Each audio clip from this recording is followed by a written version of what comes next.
Cancer, Scorpio, and Pisces. Hello my dear! Welcome or welcome back sa ating YouTube channel. My name is RJ, your tarot card reader. At ang gagawin natin ngayon is yung ating daily reading para po ito sa araw ng May 23, 2026. Titingnan po natin kung anong mga eksena, kaganapan at kung ano-ano pa na maaari mong makasalubong sa araw na ito. Pero before tayo mag-proceed sa ating reading, kukunin ko muna itong pagkakataon na ito na magpasalamat. Maraming salamat po sa ating mga abangers, dun sa mga walang sawang naghihintay ng kanilang mga readings. Maraming salamat po. Gusto ko rin po magpasalamat dun sa mga dumadaan lang at sumisilip. Thank you po. Maraming salamat. Thank you so much for dropping by. And thank you so much din po sa mga bago nating subscribers. Ayan, welcome po sa ating channel. Thank you very much. Kagaya po ng lagi kong sinasabi, tanging hiling at dasal ko po sa ating buong may kapal na ang mga readings na ginagawa ko ay nakakatulong po sa ating lahat. Okay, let's go na tayo. Water sign, Cancer, Scorpio, and Pisces. Tingnan natin what is going on sa araw na ito. Diamond spread tayo ngayon. Ano lang yan, 4 cards. Pero kung minsan kasi nagkakaroon ng jumping card eh. So kung magkakaroon ng jumping card, my dear, babasahin natin. Okay? Like additional cards. Pero normally ang diamond spread is 4 lang talaga. Okay? So let's go tayo, my dear. Umpisahan natin sa overall energy ng May 23, 2026 para sa inyo, water sign. Tingnan natin ano meron sa araw na ito. O, kagaya nito, dalawa. O, babasahin natin to. Yung nasa likod niya, my dear, will be additional message or parang clarification. Although, ang diamond spread is hindi naman na talaga kailangan ng clarification message. Kaso hindi natin maiiwasan na minsan may mga sumasama na mga cards. And kailangan natin siya basahin. So, para sa overall energy, my dear, ng card na to, we have here the 5 of Swords. Ang kasama niya, my dear, is the 2 of Cups. Okay. May mga tao, my dear, sa araw na to na bigla ang magbabago. Okay?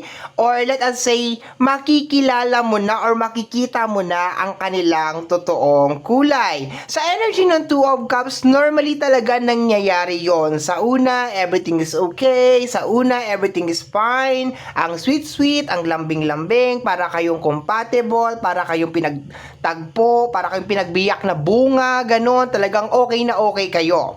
Sa energy ng 5 of Swords, this is energy of abandonment, my dear, okay? So, ang nakuha ko kaagad, my dear, it's more on revelation, okay? Because posibleng, my dear, sa araw na to na nangangailangan ka ng tulong, posibleng tulong pinansyal or tulong emosyonal, okay? And you are maybe expecting, my dear, umaasa ka na itong tao na to will be there, okay? Talagang maybe magme-message ka sa kanya and nag-expect ka siguro na magme-message back ito kaagad-agad. Pero, sad to say, meron mga tao sa araw na ito, my dear, na ang kanilang response sa iyo is, the number that you dial is either attended or out of coverage area. Please try your call later. Toot, toot, toot. Okay?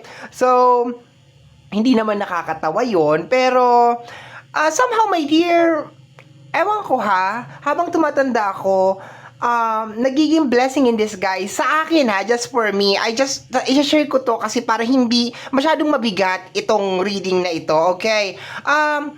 Although masakit na makita mo ang tunay na kulay o totoong pagkatao ng isang tao, pero when you come to realize it, my dear, maganda yon. Kasi, nandun ka na, nawala yung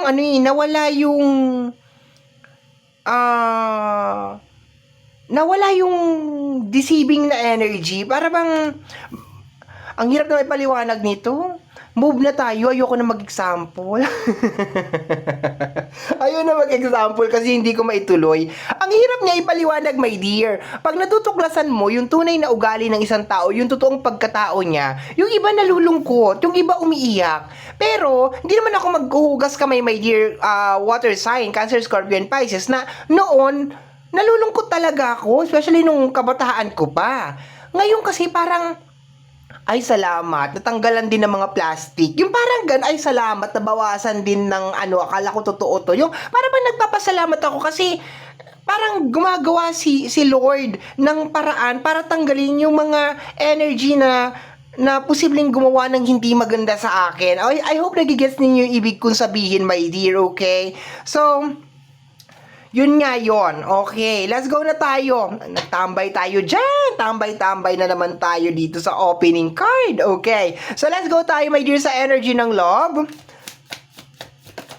What is this? Aha, the Five of Cups. Okay, kung makikita mo dyan, you're sad. Tama lang pala na nag-explain ako, my dear. Tama lang na nagbigay ako ng example. Kasi kung titingnan mo yung ating Five of Cups, this is energy of pagluluksa. Ang pinakamabilisan na pagpapaliwanag dito, my dear, is sa araw na ito, masyadong highlighted yung ginawa ng isang tao sa'yo to the point, my dear, na maski gaano kaganda tong araw na to, masyado lang talagang kinain nung senaryo na yon o nung eksena na yon. Teka lang. Nung senaryo na yun or nung eksena na yun, my dear, yung buong araw mo. Okay? Sa area to ng love. Sa area to ng love, my dear. Okay? Sa area to ng love. So, ibig sabihin, my dear, ayan o. Anong inaano mo dito, water sign? Ay, hindi niya sinagot yung tawag ko. Ay, hindi niya ako tinawagan. Ay, hindi niya ako tinulungan.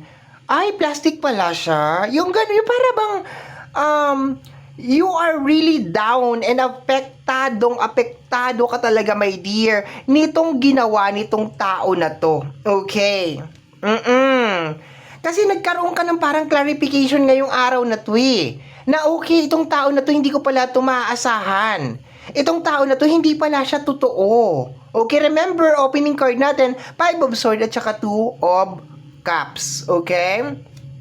Let me see, my dear. And pagsasamahin mo yan, my dear, kinaklarify lang yan na tama yung sinabi ko kanina, no? Medyo disappointed ka sa isang energy or nagkakalabasan talaga yung mga totoong baho, kulay ng mga tao sa paligid mo sa oras na ito. And this is the card of love.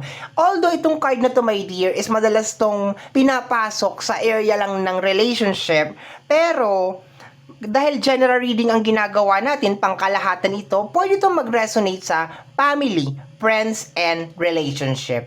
Pwede. So, yung gagawa sa inyo itong energy na to, is hindi ko lang siya kinuklose, my dear, ng relationship. Pwedeng kapamilya mo, pwedeng kaibigan mo, okay. So, let's go na tayo, my dear, sa career, okay? Career, money and career, what is going on sa area ng water sign sa araw na to, May 23, 2026. 26. Okay, let me see, my dear, what is going on. Isang card lang po. Wag niyo na po kaming pahirapan, ha? Isang card lang po. Okay, let me see. Nagtatagal kasi talaga pag dalawa yung card. Kaya nga binago ko yung spread para mabilis lang yung reading natin. Okay. We have here the energy of the Six of Wands. Maganda siya. This is energy of success, okay? And the energy of the Sun card. Mayroon mga mag-new beginnings ngayon. Okay? So, kung ikaw, my dear, ay nangangailangan ng tulong sa usapin ng pinansyal, sinasabi ng card na to, my dear, na kaya mo yan. No, mauumpisahan mo kung ano mo yung bagay na yan, with or without help. Alam mo yung energy, yung salita na with or without help, parang lately, parang masyadong ewan ko ha, parang mabenta, yung with or without help, okay? Pero kung titingnan mo naman yung pattern ng reading natin, my dear, okay? So, dito tayo sa, my dear, sa success. Six of Wands. Success. Okay. So, ibig sabihin, kakayanin mo to. Diba? Mapapakanta ka ngayong araw na to ng I can make it through the rain. Diba? I can make it through the rain. Di mo man ako tulungan. Bahala ka. Ganon. Diba?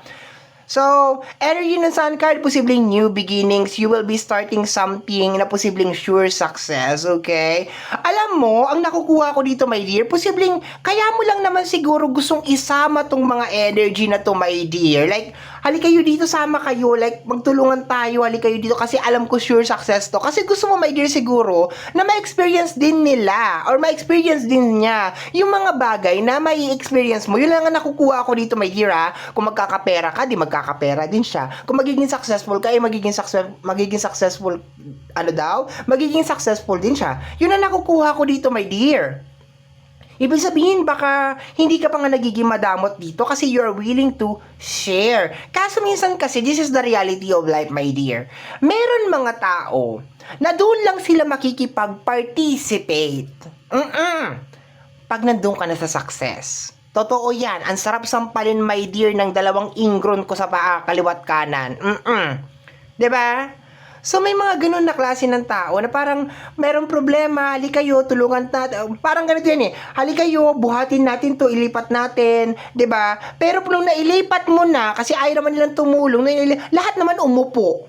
'Di ba? Itara, ilipat natin tong sopa doon sa kabila, 'di ba? Nung nilipat mo na doon, kasi wala namang gustong tumulong, di, nagsariling sikap ka, nilipat mo siya doon. Nung nandoon na, aba, itong mga dipunggol na ito, ang ganda ng upo doon. Di ba? Parang mapapatanong ka, akala ko ba ayaw nyo kung tulungan? Bakit ang ganda ng mga upo nyo dyan? Di ba? Yung parang ganun. And, hindi mo maiwasan, my dear, na nakakasikip yun, my dear, ng dibdib. Di ba? Nakakasikip ng dibdib yun, my dear, kasi, hala, bakit ganyan kayo? Di ba? Pero ang ganda ng area ng iyong career, okay? Kagaya ng sinabi ko sa iyo, my dear, sa araw na to, sa energy ng Five of Cups, hindi naman talaga pangit tong araw na to. Masyado ka lang talagang na magnet nitong drama, eksena na kung ano man ito na may kinalaman sa Five of Swords, may kinalaman sa abandonment, or may kinalaman sa confrontation. Okay? Pero so far, congratulations sa area ng iyong money and career. Kung ano ba yung uumpisahan mo, sure success. At matuto ka, my dear, na kung itong mga tao na to ay ayaw kang tulungan ngayon, wag mo na silang papasukin pag nandoon ka na sa tuktok. Kasi karamihan sa mga yan, ha, eto lang din napansin ko. Karamihan sa mga yan, my dear, pag pinapasok mo dahil naaawa ka nga, di ba? Sila pa talaga yung number one talagang sisira sa lahat ng pinaghirapan mo. Di ko na maintindihan ka mo ang human nature, okay? So anyway, let's go tayo, my dear, sa spirit message, spirit guide, okay? Or advice, pwede. Basta itong card na to galing to sa mga spirit guide. Pwede to maging advice, message, okay? Let me see, my dear. Ano ang gustong sabihin ng ating mga spirit guide, okay, sa'yo? You have here the energy of the King of Wands, the unstoppable. Sige lang daw, my dear. Kung ayaw kanilang tulungan ang ating mga angels, ang iyong mga ancestors, ang ating buong may kapal is in your back, supporting you, my dear water sign. So go, go, go, go. I hope, my dear, ngayong araw na to, medyo maiwaksi or maitanggal mo, my dear, sa iyong mga mata or sa iyong isipan kung ano man tong eksenang mangyayari. Okay? Magkaroon ka sana ng deeper understanding and deeper analyzation, clarification, exclamation, whatever na merong Sean, my dear, okay? Para sa mga tao na ito, okay? Pero based sa energy ng King of Wands, sige lang daw. Go, go, go, fight, fight, fight sa kung ano yung bagay na yan, with or without help. Eto na naman tayo ulit dyan sa with or without help, okay? Kaya mo daw yan. Laban, water sign, Cancer, Scorpio, and Pisces. Okay. So, my dear, ito ang nakita natin, nasagap natin, na energy, frequency, whatever you wanna call it, para sa araw ng May 23, 2026. Kagaya po ng sinabi ko kanina sa bandang unahan ng ating video, ang tanging hiling at dasal ko po sa ating buong may kapal na ang mga readings na ginagawa ko ay nakakatulong po sa ating lahat. Maraming salamat po. Thank you, water sign. Bye-bye!